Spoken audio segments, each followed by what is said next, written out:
Hello friends, this is Devpriya and you are welcome to Nunia Sir's English classes. Today we'll do 8th poem of grade 9 whose title is On Killing a Tree. This poem is from book Beehive and the poet of poem On Killing a Tree is Gieve Patel. So let's start with introduction of the poem. So the poem On Killing a Tree compares the process of cutting down trees and they are compared with an act of murder which is committed on living beings. With this, the poet presents this view in an ironic and sarcastic tone. The pain experienced by trees while being killed dominates the mood of the poem. So this was the introduction of poem. So we'll start this poem with rhyme scheme. So for rhyme scheme, we'll see last word of every line. So first is tree. Ending sound is E. We'll label it with letter A. Next is knife. New sound means they are not rhyming words. Tree, knife. So we'll take next letter, that is B. Next is grown. Again new sound, we'll take next letter, that is C. Next is earth. New sound, next letter we'll take is D. Next is feeding. Again new sound, we'll take next letter, that is E. So as we have seen, there is no rhyming word. Now let's see for another stanza also. Suppose fourth stanza. So first entirely, let's label it with letter A. Next is cave. New sound, we'll take next letter, that is B. Next is exposed. New sound, we'll take next letter, that is C. Let's check for last stanza also. Matter. We'll label it with letter A. Then cooking. New sound, we'll label it with next letter, that is B. So as we have seen, there is no rhyming word and there is no metric system followed in the poem. We can see some lines, they are too long and some they are too short in length. So no metric system, no rhyme scheme. So with this we can say that this poem is a free verse poem. So this is a free verse poem. Now let's see explanation of the poem. It takes much time to kill a tree. Not a simple jab of knife will do it. It has grown slowly, consuming the earth, rising out of it, feeding upon its crust, absorbing years of sunlight, air, water, and out of its leprous height sprouting leaves. So in this stanza, the poet remarks the process of the full growth of a tree, and that is slow and steady. It consumes the nutrients from the earth, the sunlight, the air, and the water, and with that it grows so strong that it cannot be killed easily. So the stanza opens with the line that killing a tree is not an easy task. It can't be killed with a simple jab of knife. It can't be killed with a simple hit. And here knife is used for axe, the tools which we are using to cut down the trees. So not a simple jab of knife will do it. Will do it here means it will not cut the tree. It will not kill a tree. So the wounds inflicted on it with a knife or an axe, they cannot cause its death. The tree draws its nutrients from nature, which makes it so strong and it develops amazing self-healing powers. The bark of its trunk is discolored. Here hide basically means the skin. And here skin means the bark of tree. Tree is not having the skin like we are having, so we can say bark is tree's skin. And leprous is derived from the word leprosy. So it is a kind of skin disease in which the color of our skin changes. So here leprous hide means the bark of its trunk, it will be discolored like the skin of a person suffering from leprosy. But still new leaves and branches will sprout from it. You can cut it down, it can be old tree, but still new leaves and branches, they will sprout from it. So hack and chop. but this alone won't do it. So you just hack it, you just chop it, you cut it down, but this alone will not do it. Not so much pain will do it. Here pain is used for the efforts which we are using to kill that tree. These much efforts are not enough to kill a tree. So in this stanza, poet want to say that attacking a tree and cutting off its trunk or branches cannot cause it death. The bleeding bark will heal, and from close to the ground will rise curled green twigs, miniature boughs, which if unchecked will expand again to former size. So the powerful blows of the axe can only give pain and scares and cut to the tree, but it cannot kill the tree. The injured trunk will heal again. The tree is having self-healing power, so after some time it will heal again. Here the bleeding bark is used as the tree will heal again. If you have seen that if we cut the stem of tree or the bark of tree, a sticky substance will come out, and that is known as sap. As we can see in this picture, one sticky substance is coming out from the trunk of tree, that is sap. So this sap, poet Gieve Patel has compared this sap with the blood of our body. So the bleeding bark, it will heal again. The sap will help the tree to heal again, and after some time close to the ground there will rise curled green twigs. Now see in this picture, this branch is cut down by any person, and after some time the sap came out, and over here you will see some curled green twigs. These are the miniature boughs. Miniature means small. So small branches will come out from a cut tree also, which if unchecked will expand again to former size. And with the time, if we will not check them, the small green twigs which are coming out of that cut tree, if we will not check them, here check means if we will not cut them at that moment, with the time they will grow and they will expand again. They will be strong like the previous tree was. So we have to check them at that time only, otherwise they will also expand again to former size. So it will heal itself and it will regenerate. It will regain its original size. Now the third stanza, no, the root is to be pulled out. Now the poet described the actual process, the process which can kill a tree. As we know, the axing and chopping cannot end the life of a tree, it cannot kill it. So it is the root which is the life of the tree. So no, the root is to be pulled out. The roots, the main source of the life of tree is to be pulled out of the anchoring earth. Anchoring earth means the earth, the soil in the earth which is holding those roots tightly.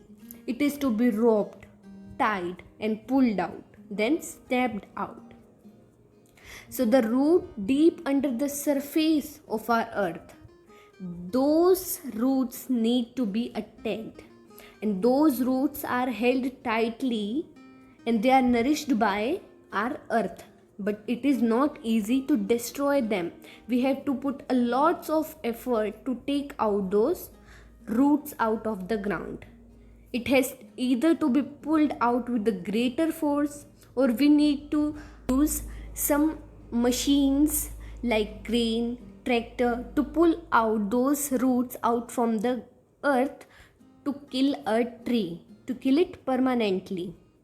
So here we can say that Gieve Patel, the poet, suggests the idea of uprooting to kill a tree. So to kill a tree, we have to rope it, we have to tie it with a rope, then we have to pull it out, and then we have to snap it out, or pulled entirely out from the earth cave, and the strength of the tree exposed. The source, white and wet, the most sensitive, hidden for years inside the earth. So, or pulled out entirely. we have to pull out the entire tree out from the earth cave. What is earth cave? So when we will take out a tree like this, these are its root, we are taking it out. Suppose this is our earth, these are the roots of one tree, and this is one tree. So when we will take this tree entirely out from the earth, so there will be a pit created, and this will be in the earth, so that is known as earth cave. So when we will take the roots of a tree out from earth, so there will be a earth cave. So we have to take out that tree entirely out from that earth cave, and the strength of the tree exposed, and then the strength of the tree will be exposed out. And what is the strength of tree? The strength of tree is root, means the real strength of a tree lies in roots. So roots are the main source of life for a tree. The source, it is a source for life for a tree. White and wet. If we have seen the roots of a tree, they are white and they are wet. As they are getting water from earth, they are getting nutrients from earth, so they are white and wet. The most sensitive, they are most sensitive, we will attack them once the tree will be killed. So the most sensitive part of a tree, and they are hidden for years inside the earth. Since it was a seed or it was a sapling, to the end of its life, the roots were inside the earth only. So the real strength of a tree lies in earth, and to kill a tree, we have to kill that source of light. We have to separate the tree from its source of life. Then only we'll be able to kill a tree. Next stanza. Then the matter of scorching and choking in sun and air, browning, hardening, twisting, withering, and then it's done.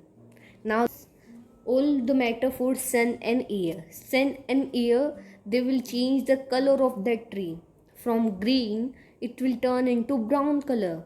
The color will be changed. It will be hardened. First, some branches of tree, they will be soft, but after some time, due to undergoing sunlight, air, they will be hardened. The moisture contained of the tree will be evaporated. It will be taken out. So it will be hardened. Twisting the branches of tree, and the entire tree, it will start twisting. Withering means dry. It will be start drying. As the water contained, it will be evaporated. So now it will start browning, hardening, twisting, withering by sun and air, in scorching sunlight and air, and then it is done. It means now the tree is entirely killed. This is all what we need to do to kill a tree. And Gieve Patel is poet of this poem. So now let's see the poetic devices used in the poem. So there are 5 poetic devices used in the poem. They are alliteration, metaphor, repetition, ensemblement, and anaphora. Alliteration means repeating consonant sounds in front of words in the same line. Metaphor means comparing two dissimilar things in indirect way. Repetition means repetition of words throughout the poem, repeating the words. Ensemblement means one line of poetry rolls on to the next line without any pause. That is ensemblement. Next is anaphora. Anaphora means repeating one word or a phrase to create a special effect, but they are repeated in front of upcoming lines. So now let's see what are the examples of poetic devices. First of all, takes time to tree. So over here in these 4 words, t sound is repeated. Takes time to tree. So these all are examples of alliteration. Next one, bleeding bark in second stanza. So in these 2 words, b sound is repeated. So they are also examples of alliteration. Next one is white and wet. In these two words, v sound is repeated. So they are also examples of alliteration. Next one is repetition. So in the third stanza, pulled out, out, and pulled out. So over here, pulled out and out, they are repeated. So these are examples of repetition. Next one, metaphor. Metaphor is comparison of two dissimilar things in indirect way. So there are two examples of metaphor in this poem. First one is leprous hide. In the poem leprous hide, it is used for the discolored bark of the tree. But as we know that the word leprous, it is derived from the word leprosy, and leprosy is a skin disease in which the color of our skin is changed. So over here, the changed color of human skin, it is compared with discolored bark of a tree. So it is example of metaphor. Next one, bleeding bark. Over here, bleeding bark. Here blood is compared with the sap. So this is also example of metaphor. Next one, enjambment. So enjambment, we know that is the line of poetry. It will roll on to the next line without any pause. So in this poem, there is enjambment in almost every stanza. So let's see in the first stanza. Slowly consuming the earth, rising out of it, feeding upon its crust, absorbing years of sunlight, air, water. Up to here, this is complete meaning, but it is in 4 to 3 lines. So this is enjambment, and there is enjambment in almost every stanza in this poem. And the last one was anaphora. In anaphora, the words or the phrases are repeated in front of upcoming lines. So over here in fourth stanza, the is repeated in these two words in their front. So it is example of anaphora. So now we have discussed the poetic devices used in the poem. Now let's see the message of the poem. So the poem conveys the message that trees are living beings just like any other form of life. They have strong survival instincts and can withstand any type of assault, trauma, and crisis. We human beings must live just as trees do. So friends, that's all for today. We have completed 8th poem, that is on killing a tree, of grade 9 from Beehive book. Hope you understood the poem very well. So like the video, share it, and subscribe to our channel for more educational videos. Thank you.